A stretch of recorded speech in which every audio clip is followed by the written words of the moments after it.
The envelope sat beside my plate like a threat dressed in white. My name typed in capital letters centered. No handwriting. No warmth, just sterile precision. Dad didn't even look at me when I opened it. $1,500 a month, he said like he was reading a utility bill. Includes rent, internet, electricity, and your share of household costs. I blinked at the itemized list. $900 base rent, $200 utilities, $400 household contribution. At the bottom, due on the first late fees apply.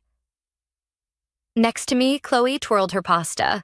Her nails were freshly done, her phone screen glowing with some influencer skincare routine. She didn't even glance up. But Chloe doesn't, I began. She's still figuring out her direction. Mom cut in smoothly, her voice honeyed. You have 2 jobs, Lucy. You're stable. It's time you learn adult responsibility. I'm stable because I haven't had a day off in 6 months, because I work from 8 to 4 at the bank, then sprint across town to serve tables until midnight, because I clip coupons and skip breakfast and live in the room I painted when I was 10. I looked at the invoice again. Every number hit like a judgment. When does this start? I asked quietly. Next week, Dad replied. We trust you can manage that. Mom's fork tapped the rim of her glass. And just so we're clear, late payments come with a $50 fee. It's how the real world works. I nodded because what else was I going to do? I folded the paper carefully, slipped it into my pocket, and excused myself before the weight in my chest cracked something open. Upstairs, I opened my laptop and checked my bank balance. Not great, but not empty. I stared at the screen for a long time. Then I opened a new spreadsheet, labeled it Rent Receipts, and started typing. Downstairs, Chloe laughed at something on her phone. I added another column, expenses they don't pay. I was learning just not the lesson they thought they were teaching. And when I opened my credit card statement, I saw her name on the account.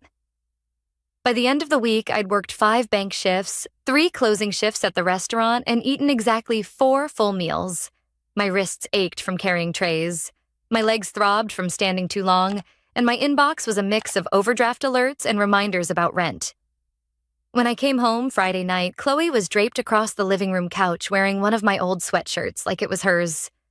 The TV played a rerun of some dating show. On the coffee table sat an Amazon package with my name on it, addressed to me, purchased by someone else. Chloe, I said, holding up the package. Did you use my card again? She didn't even blink. You said I could once. That was months ago. For textbooks. She shrugged. Well, you never changed the login. I stared at her, waiting for even a hint of apology. None came, just the sound of canned laughter from the television. Mom walked in from the kitchen, wiping her hands on a dish towel. What's going on? She's still using my credit card, I said quietly. Mom sighed like she was already bored of the conversation. Lucy, Chloe's trying to find her path. You're the one with steady income. Why not support each other instead of keeping score? I swallowed the lump in my throat. They didn't see it as theft. They saw it as expected, natural. I earned. She consumed, balance in their eyes. That night, I sat on my bed and scrolled through my bank app. There were charges I didn't recognize. Cosmetics, streaming subscriptions, meal kits, none of them mine. All of them billed to the card linked to our shared family Wi-Fi account. I clicked open my spreadsheet and added a new tab, Chloe's charges. Then I opened a new browser tab and typed how to dispute unauthorized family credit card use. I didn't press enter. Instead, I opened another tab and searched how to open a high-yield savings account. I opened the account during my lunch break on a Tuesday. Not at the branch where I work too visible, but at a credit union across town. I used my work email, set up a new P.O. box for correspondence, and funded it with the small bonus I'd earned last quarter for meeting quarterly targets. $1,000 a quiet start. That night, I updated my spreadsheet tab by tab, rent payments, utility contributions, groceries I'd bought without being asked. I created color-coded columns, green for confirmed payments, yellow for disputed charges, red for Chloe's digital footprints on my accounts. Every click felt like reclaiming a breath. 2 days later, I was balancing deposits at my teller window when Noah leaned over the divider with his usual lazy grin. "You look like you're preparing for court." "Maybe I am," I muttered. He raised an eyebrow and I told him not everything, but enough. "The rent invoice Chloe's charges the unspoken rules of our house."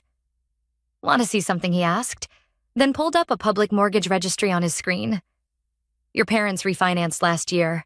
Their loan's delinquent at least 90 days behind." I blinked. "But I've been paying." "They're not teaching you anything," he said. "They're keeping the lights on with your paycheck. That's not responsibility, that's dependence." Later that evening, I stared at my spreadsheet again, added a new row beneath mortgage contribution in bold. I typed, "This isn't about helping me grow. This is about keeping them from drowning." Then I made 2 copies. One for my desktop, one for the cloud, and labeled the folder evidence.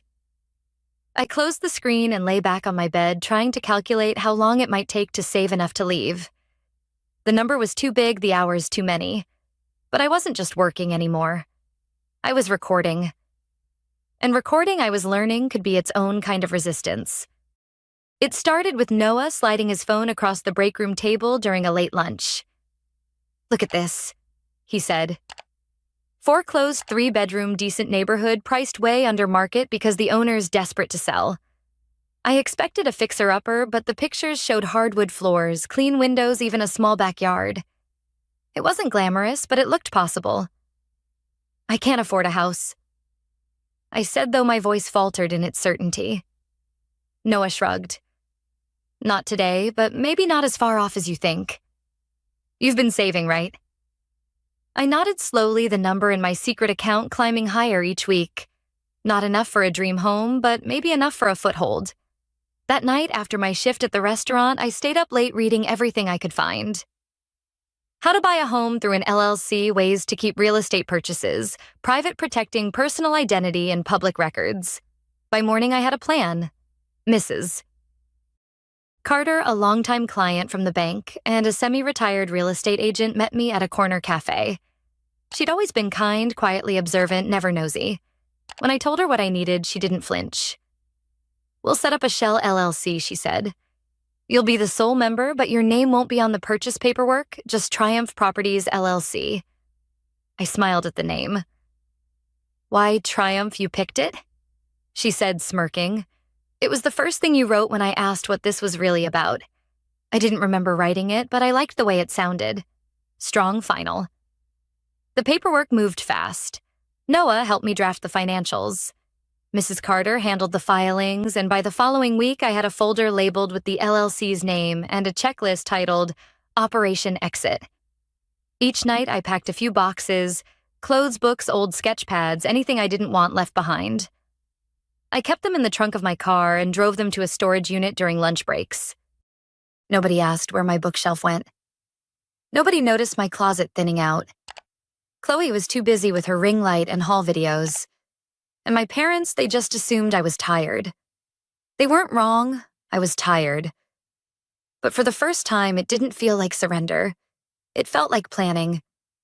I chose a Tuesday. Everyone would be out. Chloe had a yoga class she only half attended but never skipped. Mom's book club met at the community center. Dad played racquetball with men who laughed too loud and clapped each other on the back like they were still in high school. I'd rehearsed the timing down to the minute. Noah helped me load the heavier boxes into his trunk that morning under the excuse of a ride to work. The rest, my toiletries, the last drawer of clothes, my laptop fit neatly into the back seat of my car. I left my key on my nightstand. On the kitchen table, I placed a single sheet of paper folded in half. The front read simply, Lucy. Inside, as of today, I am moving out. Rent is no longer due. The internet and all other services attached to my name will be disconnected within 24 hours. Please forward any mail to the address on file with the bank. L, no emotions, no explanations, just the facts. I stood in the doorway for a second, letting the silence of the house settle into my chest. The hallway smelled like the citrus cleaner Mom always used, and Chloe's door was cracked open, spilling lavender light from her salt lamp. My old trophies still lined the mantel debate, science fair, perfect attendance, things I had outgrown, but they had kept on display like proof they'd raised someone useful. I shut the door behind me without looking back. In the car, I opened my phone and went down the list. Mom block, dad block, Chloe block. The silence that followed was immediate, like switching off a machine that had been humming just beneath my skin for years. Later that afternoon, Mrs. Carter called. "Your offer was accepted," she said. "Triumph Properties officially owns the listing. We'll close in under 30 days. I pressed my forehead to the steering wheel and closed my eyes. Not relief, not yet. But the quiet knowledge that the exit wasn't just a fantasy anymore. It was concrete. It was mine. I parked the car outside my temporary sublet, a small guest room at Noah's sister's place, and carried in the first of my things. That night, I slept without earplugs. No upstairs pacing, no Chloe shouting on her phone, no laundry machine running past midnight, just breath and stillness. And the next morning, when I checked my savings, I added a new line beneath the total. Final rent paid none. They found me faster than I expected. The letter must have arrived that morning, a plain envelope, black ink, addressed to current resident. Inside a formal notice, the mortgage on their home had officially transferred to Triumph Properties, LLC. Effective immediately. Mrs. Carter texted me a photo of my mother's face as she retrieved the mail, pale, open-mouthed, clutching the paper like it might bite her. My father stood behind her, scanning the page with tight, angry eyes. By evening, they were at my door. I watched them through the peephole. My father in a stiff polo shirt, jaw clenched. My mother wringing her hands, Chloe behind them, arms crossed, sunglasses perched on her head like armor. I opened the door halfway, stepping into the threshold. Lucy, Mom began voice light like nothing had happened. "We got a letter. Some company took over the mortgage.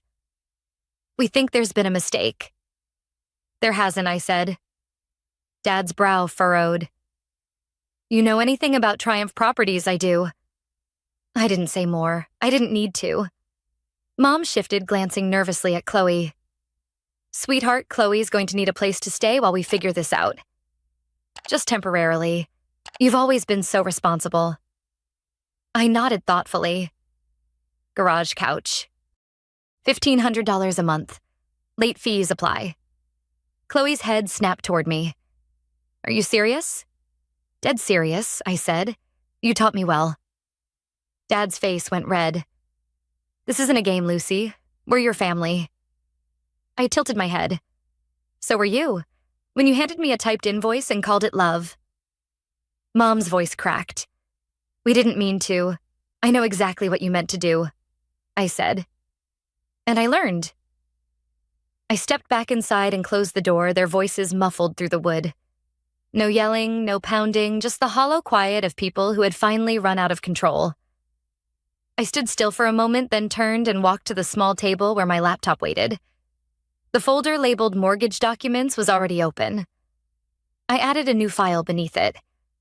Interaction log, first visit. I didn't invite them back. They showed up again anyway. This time they didn't knock right away, just stood at the edge of the porch like they were waiting for permission. I opened the door slowly and didn't step aside. "We need to talk," Dad said. I figured, I replied. I walked into the house without saying anything else. They followed. I led them to the kitchen where 3 chairs were already arranged and a manila envelope sat on the table. I sat first, then slid the envelope toward them. Mom opened it.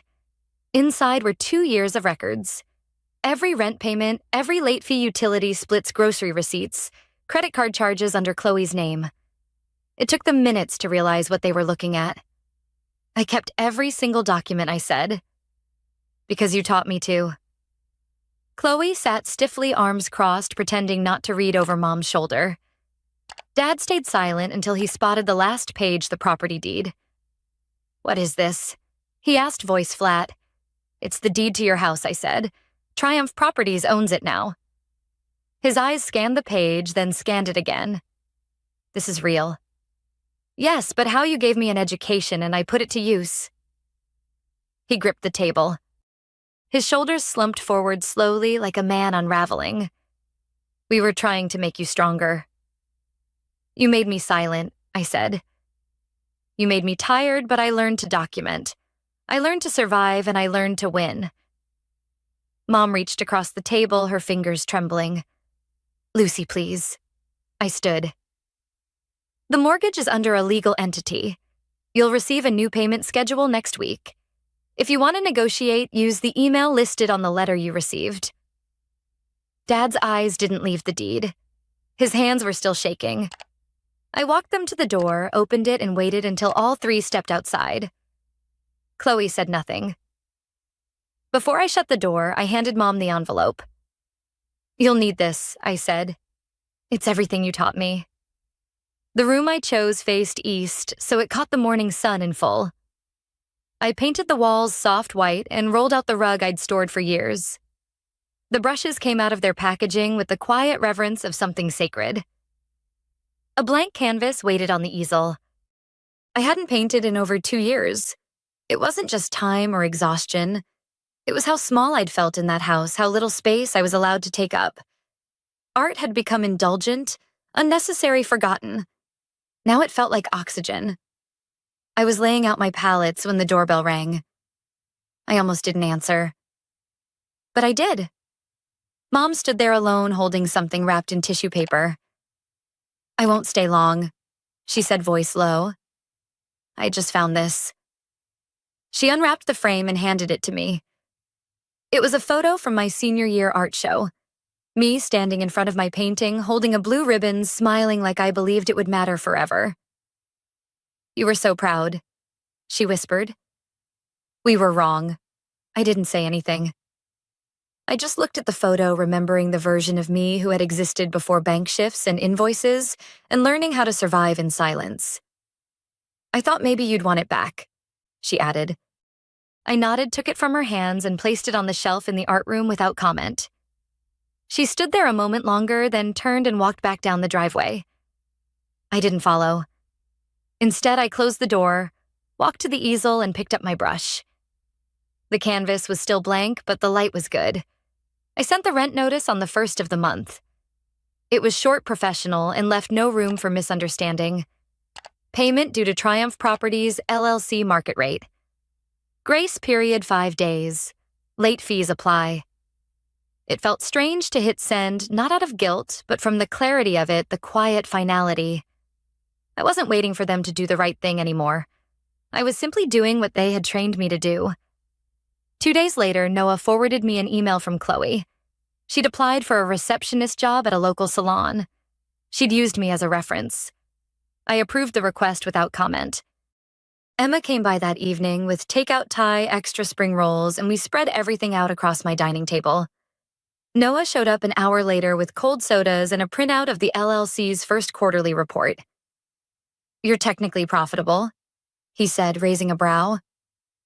"Didn't think your revenge arc would turn into a functioning business?" I laughed.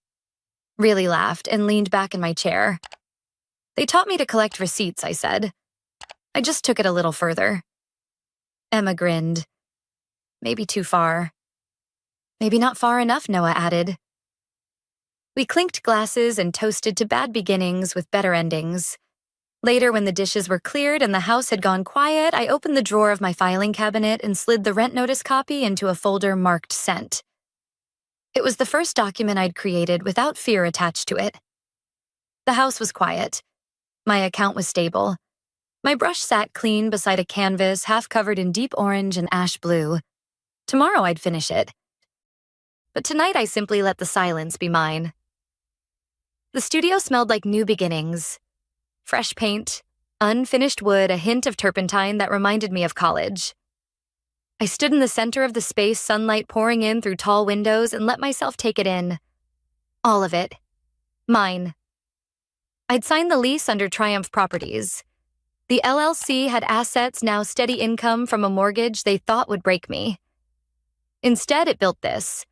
I unpacked the brushes, first lined them up by size, by memory.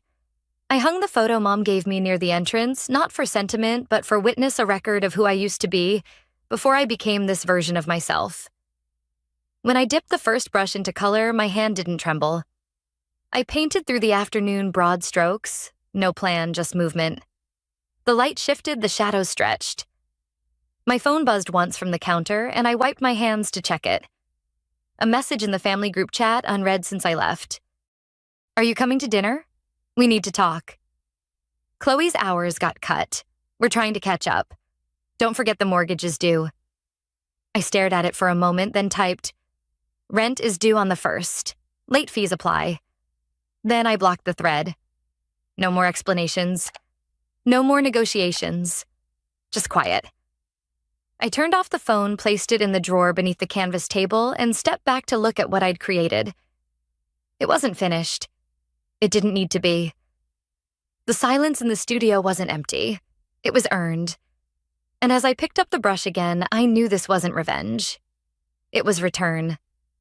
Lucy learns that resilience and strategic planning can transform exploitation into empowerment.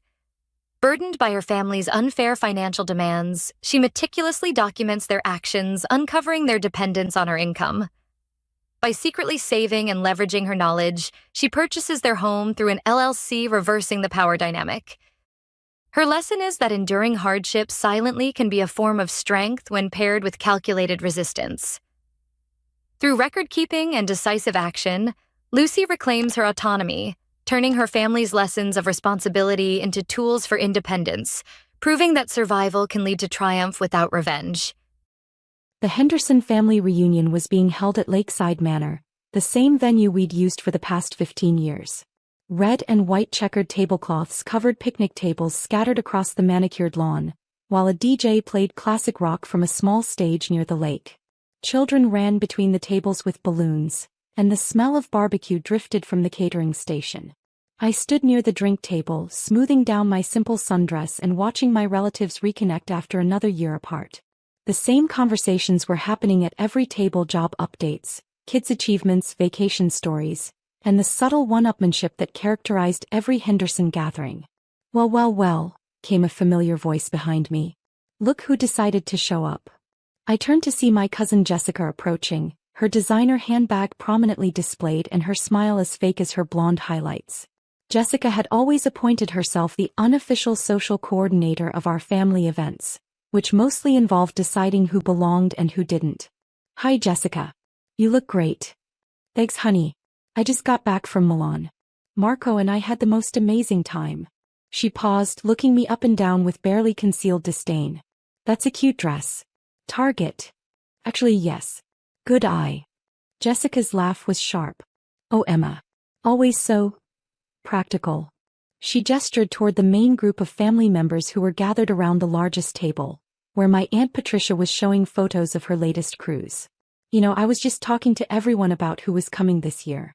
Your name came up. Did it? And honestly, several people wondered why you still bother attending these things. I took a sip of my lemonade. Why would they wonder that? Well, Jessica said, lowering her voice in a way that suggested she was about to share something confidential. It's just that you never really fit in with the family dynamic, do you? What do you mean? Look around, Emma. Everyone here has built something with their lives. Successful careers, beautiful families, accomplishments to be proud of. She gestured toward our relatives with theatrical flair. There's my brother Todd, just made partner at his accounting firm. My cousin Angela just bought her 3rd rental property. Uncle Jim's restaurant chain is expanding to 5 locations. I nodded politely as she continued her tour of family achievements. And then there's you. 33 years old, no husband, no children, working some little job that none of us really understand. Living in that tiny apartment, driving that old Honda. The Honda runs great actually. Emma, that's not the point.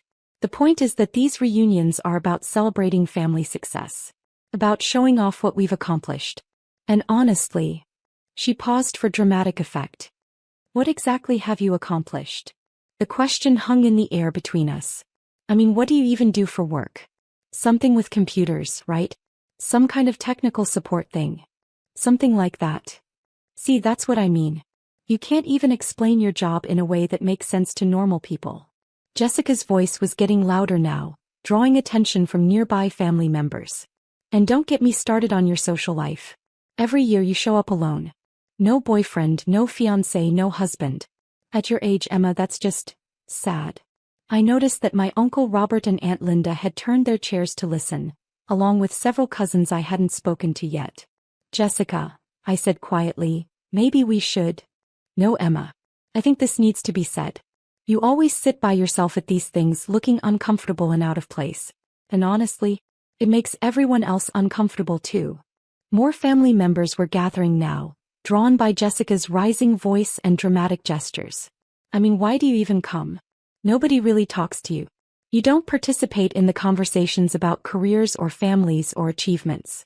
You just sit there with that polite smile like you're waiting for someone to include you. The group around us had grown to include most of the immediate family. I could see my parents looking mortified, my younger brother Daniel shifting uncomfortably, and various aunts and uncles watching the spectacle with a mixture of fascination and second-hand embarrassment. But here's the thing, Emma, Jessica continued, now clearly playing to her audience. Nobody wants to include you. Because you don't belong in these conversations. You haven't earned your place at this table. The silence that followed was deafening. Jessica, my mother said sharply, that's enough. No, Aunt Margaret, it's not enough. Someone needs to tell Emma the truth. She's 33 years old and she's accomplished nothing.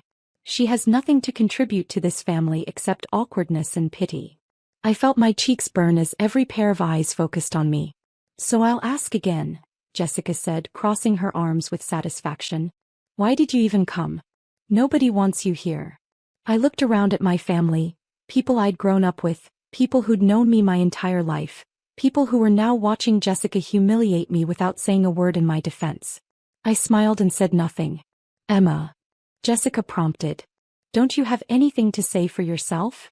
Before I could respond, I heard a familiar voice behind me. Sorry I'm late, sweetheart. The helicopter had to wait for clearance. I turned to see my husband David walking toward me, looking effortlessly elegant in his casual khakis and white button-down shirt. Even dressed down for a family picnic, he carried himself with the quiet confidence that had made him one of the most recognizable business leaders in the world. It's okay, I said, accepting his kiss on the cheek. I was just catching up with Jessica. David turned to Jessica with the polite smile he used for introductory business meetings. You must be Emma's cousin. I'm David. Jessica stared at him for a moment, her mouth slightly open. Yes. I'm Jessica. Nice to meet you, Jessica. Emma's told me so much about her family. The group that had gathered to watch my humiliation was now staring at David with varying degrees of confusion and recognition. My cousin Todd was the first to speak, his voice uncertain. Excuse me, but, are you David Sterling? David's smile remained polite but warm. I am. The David Sterling? From Sterling Industries. That's right. The silence that followed was different from the earlier silence. This one was charged with shock and disbelief. My Uncle Robert stepped forward, clearly struggling to process what he was seeing. David Sterling. The billionaire David Sterling. Well, I don't usually introduce myself that way, but yes. Jessica's face had gone completely pale. You're married to Emma? 3 years next month, David confirmed, slipping his arm around my waist. The family gathering had completely stopped now. Conversations had died mid-sentence as everyone turned to stare at us. My Aunt Patricia found her voice first. Emma, you're married to David Sterling? Yes, Aunt Patricia. The David Sterling who owns Sterling Industries, Sterling Media, and Sterling Technologies? Among other companies, yes. My cousin Angela was frantically typing on her phone. Oh my God. David Sterling is worth like $12 billion. 14 actually, David said with a modest smile. Though net worth calculations can be unreliable. Jessica looked like she might faint. 14 billion? It fluctuates with market conditions, I said casually. My brother Daniel stepped forward, clearly as shocked as everyone else. Emma, how did you never mention that you were married to one of the richest men in America? You never asked about my personal life, Daniel. And when I did try to bring up David, Jessica usually changed the subject to talk about her own boyfriend or husband. All eyes turned to Jessica, who was standing frozen with her mouth still hanging open. Jessica, David said pleasantly, Emma mentioned you were just asking why she comes to these family gatherings? Jessica nodded mutely. Well, I can answer that. She comes because she loves her family, despite the fact that they consistently undervalue and dismiss her. Mr. Sterling, my Uncle Robert said hesitantly, I don't think we realized. Please call me David. And what didn't you realize, Robert? That that she was successful, accomplished, worthy of respect. The words landed like physical blows around the circle. My cousin Todd cleared his throat nervously. David, what exactly does Emma do? For work, I mean. David looked at me with obvious pride. Emma is the Chief Technology Officer of Sterling Industries. She oversees all of our technology development and digital innovation. CTO. Angela repeated faintly. She revolutionized our entire data management system and developed the AI algorithms that increased our efficiency by 40% last year alone. Jessica's voice was barely a whisper. Emma works for you? No, David corrected. Emma works with me. She's not my employee, she's my partner. In business and in life. My father stepped forward, looking stunned. Emma, you're the CTO of Sterling Industries? Yes, Dad. But you said you worked with computers. You made it sound like technical support or something. I do work with computers. Very advanced ones. David chuckled. Emma has a PhD in computer science from MIT and 2 patents for artificial intelligence applications. She's one of the most brilliant tech minds I've ever worked with. MIT, my mother said weakly. And the patents, David continued, are worth approximately $200 million in licensing fees. The silence that followed was absolute. Angela was still reading from her phone. There's an article here about the Sterling power couple. It says Emma Sterling is one of the most influential women in tech. Sterling. Jessica repeated. I took David's name when we married, I explained. But you introduced yourself as Emma Henderson tonight. Because that's still my maiden name and this is the Henderson family reunion. My cousin Todd was looking at David like he was a celebrity who'd wandered into the wrong event. Mr. Sterling. David, what are you doing at our family reunion? Supporting my wife, David said simply. Emma wanted to attend, so here I am. But don't you have business things to do? Important meetings. David smiled. Nothing is more important than family time. Jessica finally found her voice again, though it came out as a croak. Emma, I had no idea. No, I said gently, you didn't. Because you never asked. You never wanted to know about my life, my work, or my accomplishments. You only wanted to tear them down. But if I had known. If you had known I was married to a billionaire, you would have treated me differently? Jessica's silence was answer enough. David addressed the group. Can I share something with all of you? Everyone nodded eagerly. Emma talks about her family constantly. She loves you all deeply, despite the fact that you've spent years making her feel unwelcome at gatherings like this. The accusation hung in the air. She's told me about Jessica's marketing career, Todd's accounting practice, Angela's real estate investments. She's proud of your accomplishments and genuinely interested in your lives. He paused, looking around the circle. But how many of you can say the same about Emma's accomplishments? The question was met with uncomfortable silence. How many of you knew she had advanced degrees? How many knew about her patents? How many knew she was running technology operations for a Fortune 100 company? No hands were raised. That's what I thought. My Aunt Linda stepped forward hesitantly. Emma, we're so sorry. We had no idea. Aunt Linda, you didn't know because you didn't want to know. Every time I tried to talk about my work, someone in this family would dismiss it as computer stuff and change the subject. But we thought. You thought what? We thought you were just doing tech support or data entry or something simple. David's expression hardened slightly. There's nothing wrong with tech support or data entry. Those are honest, valuable jobs. Of course, Linda said quickly. I didn't mean. You meant that you assumed Emma's work wasn't important because you didn't understand it. The accuracy of his statement was uncomfortable for everyone. My father approached us, his face filled with regret. Emma, sweetheart, I owe you an apology. For what, Dad? For not seeing you. For not understanding what you were building. For letting Jessica and others make you feel unwelcome when you should have been celebrated. Dad. No, let me finish. David, thank you for defending our daughter. We should have been doing that ourselves. David nodded respectfully. Emma doesn't need defending, Mr. Henderson. She needs recognition for who she is, not tolerance for who you think she is. Jessica had been standing in stunned silence, but now she stepped forward with tears in her eyes. Emma, I'm so sorry. For tonight, for all the other times I've been cruel to you, for making you feel like you didn't belong. Jessica. No, I need to say this. I've been horrible to you because I was jealous. Jealous. You always seemed so calm, so confident, so unbothered by the family drama. I thought you were just, I don't know, disconnected or something. I never realized you were successful beyond anything the rest of us had achieved. Jessica, my success doesn't diminish yours. But it shows how petty and small I've been. David squeezed my hand. Emma, should we tell them about the foundation? What foundation? My mother asked. The Henderson Foundation, I said. David and I started it last year to provide scholarships for first-generation college students. The Henderson Foundation? Todd repeated. Named after my family. We've provided full scholarships for 12 students so far, with plans to expand next year. Angela was back on her phone. There's an article here about a $10 million donation to education initiatives by the Henderson Foundation. 10 million, my Uncle Robert said faintly. It was a good year, David said with a smile. Emma, my mother said, you donated $10 million to education and named the foundation after our family? I'm proud to be a Henderson, Mom. Even when the Hendersons aren't proud of me. The weight of her words settled over the group. We are proud of you, my father said firmly. We've just been too stupid to show it properly.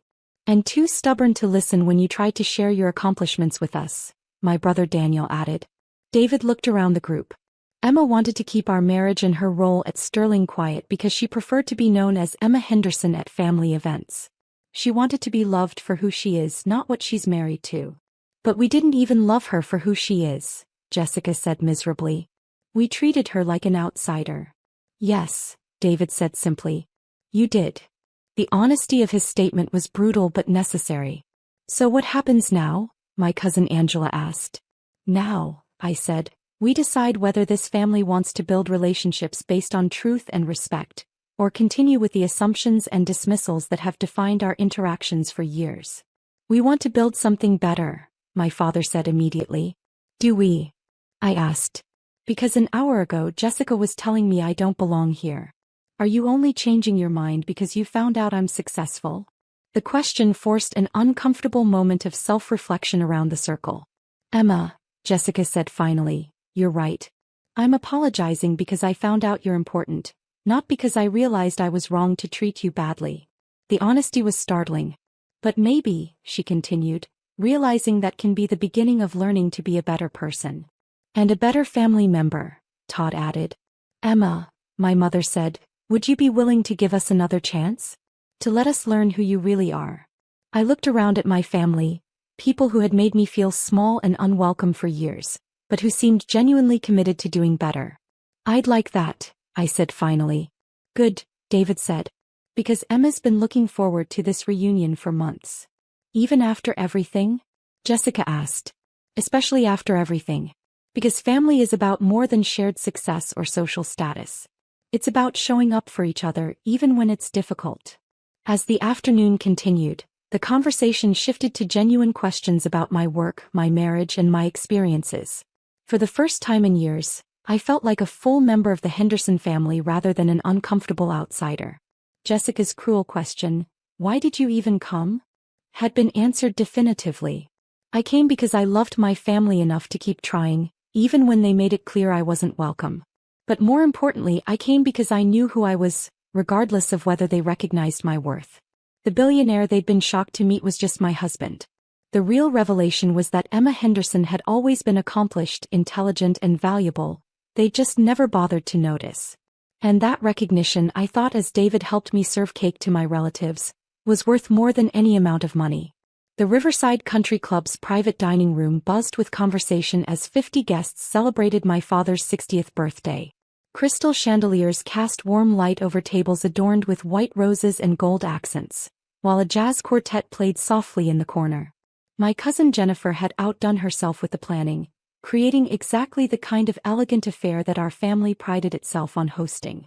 I sat at the family table wearing a simple navy dress from Target, my hair pulled back in a practical ponytail, listening to my relatives discuss their latest achievements. My cousin Michael had just been promoted to partner at his law firm. My sister Amanda was launching her third boutique. My brother-in-law David was closing a major real estate deal. And then there was me, Sarah, the family disappointment. Sarah dear, my Aunt Patricia said with that particular smile reserved for addressing life's less fortunate. Are you still working at that little office downtown? Yes, Aunt Patricia. Same place for 8 years now.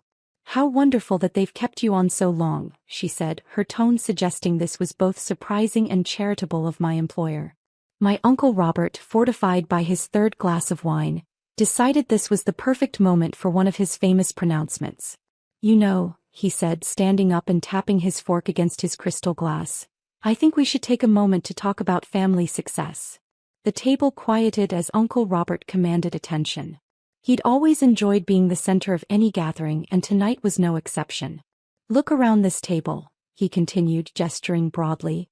We've got Michael, youngest partner in his firm's history. Amanda, building a retail empire. David, making millions in commercial real estate. Murmurs of appreciation rippled around the table as each person basked in his recognition. And then, Uncle Robert paused dramatically. We have Sarah. The table went silent. Still working as a secretary after all these years. Never married, no children, no real ambition to speak of. I felt my cheeks burn as uncomfortable glances were exchanged around the table. Robert, my mother said quietly, that's not necessary. No, Margaret, I think it is necessary. Sarah is 35 years old. At her age, the rest of us had already built something meaningful with our lives. My father looked deeply uncomfortable but said nothing. Robert, please. My sister Amanda interjected half-heartedly. I'm not being cruel, Uncle Robert continued, clearly enjoying his audience. I'm being honest. Sarah is the family disappointment. And sometimes disappointment needs to be acknowledged so we can learn from it. The words hung in the air like smoke. I stared down at my untouched salmon, feeling the familiar burn of family humiliation. Uncle Robert, my nephew Tyler said uncertainly, maybe we should just... No, Tyler. Your cousin needs to hear this. Sarah, you've had every advantage our family could provide. Good schools, connections, opportunities. And what have you done with them? You answer phones and file papers for some tiny company nobody's ever heard of. A few people laughed nervously. My cousin Jennifer looked mortified, probably worried this would reflect poorly on her party planning. Robert, that's enough, my mother said more firmly. Is it though, Margaret? Look at her. 35, unmarried, working a job that any high school graduate could do. Where's the ambition? Where's the drive that built this family's success? I took a sip of water and remained silent. I'd learned long ago that defending myself only provided more ammunition for Uncle Robert's lectures. I mean, really, he continued, clearly on a roll now. What does Sarah even do all day? Answer phones? Schedule appointments? File documents? A secretary. At 35. In this family. More uncomfortable laughter from around the table. Meanwhile, Michael is reshaping corporate law. Amanda is building a business empire. David is transforming the commercial real estate landscape. And Sarah? Well, Sarah is still working as a secretary. He sat down with the satisfied expression of someone who believed he'd made an important point. The silence that followed was broken by my nephew Tyler, who was scrolling through his phone. He said, his voice uncertain. Aunt Sarah. Yes, honey. What's the name of the company you work for again? Quantum Solutions, I said quietly. Tyler's eyes widened as he stared at his phone screen. Quantum Solutions. Like the tech company? I wouldn't really call it a tech company. We do data management and financial analytics. Aunt Sarah, Tyler said, his voice getting strange. This says Quantum Solutions is worth like a lot of money. Uncle Robert waved dismissively. Tyler, I'm sure there are many companies with similar names. But Tyler was still staring at his phone, his face getting paler by the second. No, Uncle Robert. This is definitely the same company. It says here that Quantum Solutions was founded 8 years ago by... He paused, reading more carefully. By Sarah Elizabeth Johnson. The table went quiet again, but this time it was a different kind of quiet. Tyler, that's impossible, my cousin Michael said. Aunt Sarah works as a secretary. No, Tyler said slowly. According to this, Sarah Johnson is the founder and CEO of Quantum Solutions. And it says the company just... He swallowed hard. It says the company just acquired First National Bank for $2.3 billion. You could have heard a pin drop. Uncle Robert laughed nervously. Tyler, you're obviously looking at the wrong Sarah Johnson. But Tyler was holding up his phone now, showing a photo from a Business Journal article. No, Uncle Robert. Look at the picture. Everyone leaned forward to see the phone screen. The photo showed me in a business suit, shaking hands with the chairman of First National Bank. That's definitely Aunt Sarah, Jennifer whispered. All eyes turned to me. I continued eating my salmon. Sarah, my father said carefully, what exactly do you do at Quantum Solutions? I looked up from my plate. I run it. You run it, Uncle Robert repeated flatly. Yes. I founded the company 8 years ago and serve as CEO. My mother's voice was barely a whisper. CEO. That's correct. Michael was frantically typing on his own phone now. Sarah, this article says Quantum Solutions provides data analytics for Fortune 500 companies. It says you've revolutionized financial modeling for major corporations. We've had some success in that area, yes. Some success. Tyler was still reading from his phone. Aunt Sarah, this says your company's annual revenue is over $800 million. The silence was deafening now. Amanda found her voice first. Sarah, if you own a company worth, how much did you say?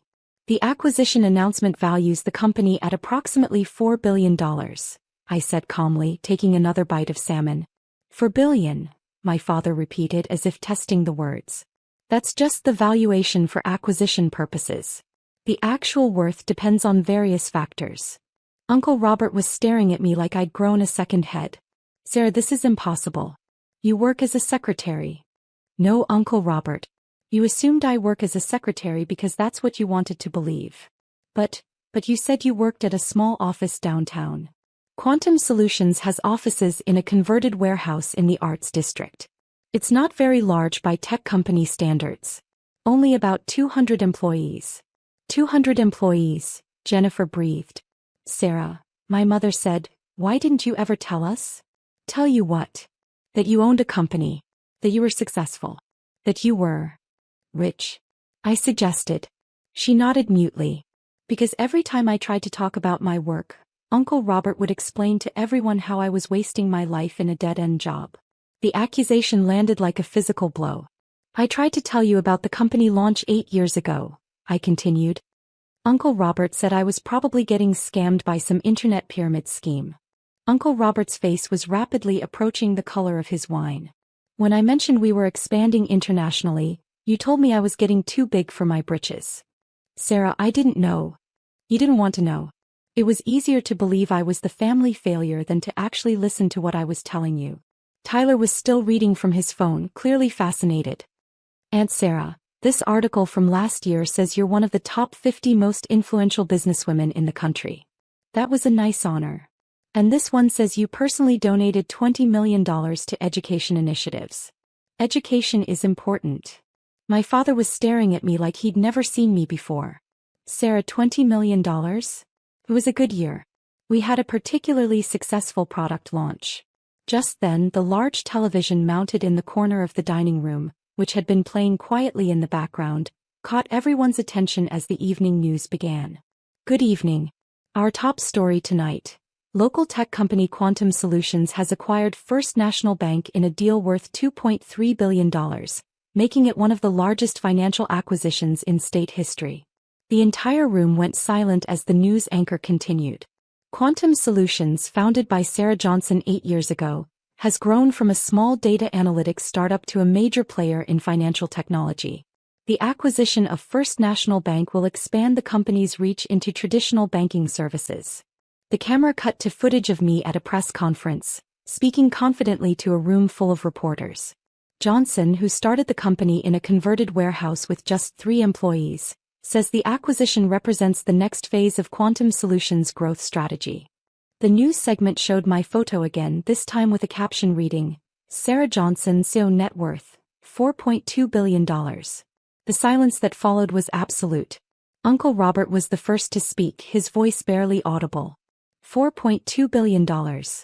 The net worth calculations are usually inflated, I said. It's probably closer to 3 billion realistically. 3 billion, Amanda repeated faintly. Sarah, my father said, I need to ask you something and I want you to be completely honest with me. Of course, Dad. Are you actually the Sarah Johnson they're talking about on the news? I reached into my purse and pulled out my business card, sliding it across the table to him. It read, Sarah Elizabeth Johnson, founder and CEO Quantum Solutions. My father stared at the card for a long moment, then looked back at me. How long? How long what? How long have you been this successful?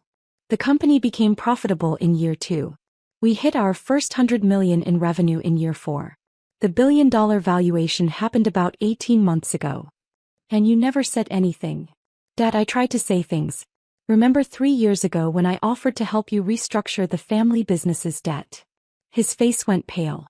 You said you had some experience with financial consulting. I do. I've restructured debt for companies worth hundreds of billions of dollars.